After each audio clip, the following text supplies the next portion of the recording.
Yo, what's up guys? It's NASJAQ here. Yo, what's up guys? It's NASJAQ here. Yo, what's up guys? It's NASJAQ here. Yo, what's up guys? It's NASJAQ here.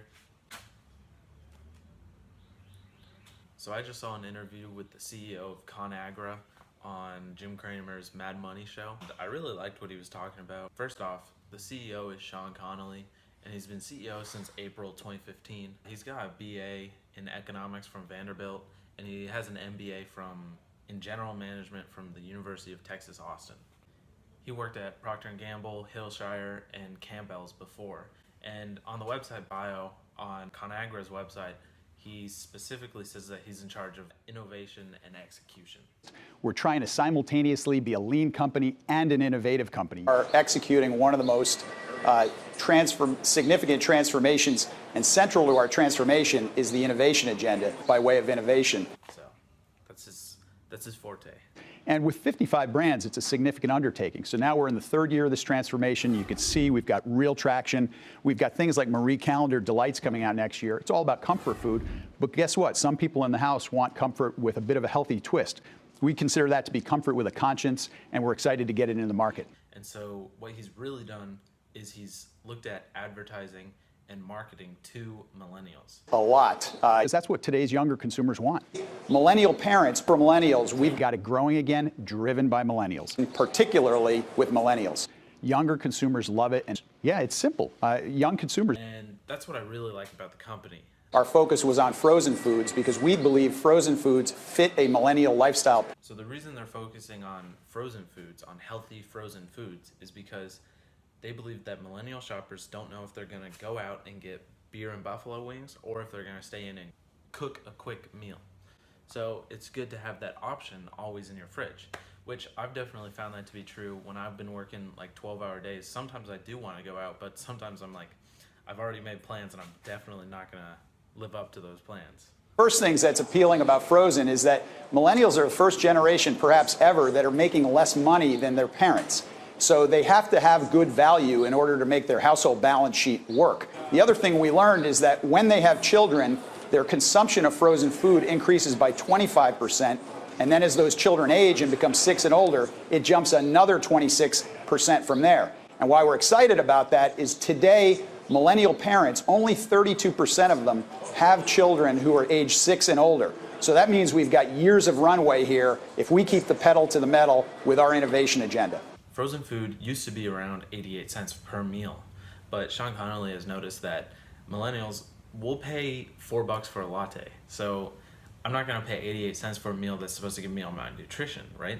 So I'm going to play a clip for you, and he talks about the evolution of a male consumer from 17 to 30 and how they're going to capture his interest throughout his lifetime. And I think this is key to what I really like about Sean Connolly as the CEO and the ConAgra's future performance prospects. There's some things I don't understand. I thought there couldn't be any more permutations of this kind of food. We're talking to Slim Jims. I thought that they weren't popular. I was quite wrong, wasn't I? Now, you know what? Funny things happen when you pay attention to the consumer. The classic Slim Jim consumer changes their taste when they get to about 17, 18 years old. They want something more sophisticated. So we're giving that younger male that with these Slim Jim premium products. And then as they get to about 30 years old, we have another product we trade them up to, which is Duke's Shorty Sausages. Really excellent, clean label, gluten-free product, and it's just a terrific way to run that continuum for that young male as they go from their teens to their 20s into their 30s. So on to the financials. Their market cap is $14 billion, and I'm going to put the food industry market cap right here. I don't know that off the top of my head. Their PDE is 21, which is actually below what other stocks in that industry are at. If their price to earnings is lower than the other stocks, that means that they're undervalued. Their dividend is 2.31%. Currently, they have a Zacks VGM score of B, which is good because previously it was C. And so for those unfamiliar, VGM score is a value growth momentum rating system from Zacks. And a B is, I don't know, obviously average, but it's definitely changed since the C. And I think that that change hasn't been reflected in the stock price. So as you can see, the stock was very stagnant before Sean took over. Once Sean took over and he announced his plans, the stock shot up. But those plans took a lot of money to implement. And as you can see, Here, they were losing money each quarter. However, in the last quarter, they've started making money. I want to compare ConAgra to Aramark, which is another food company.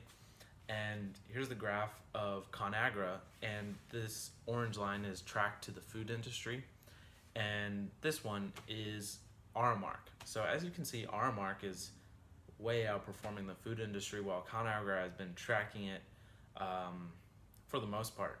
But at the end there, ConAgra is sweeping ahead, and I think that is key because, as you can see in this chart, their product lines had been pretty stagnant for the past year, but at the very end, they are taking off exponentially.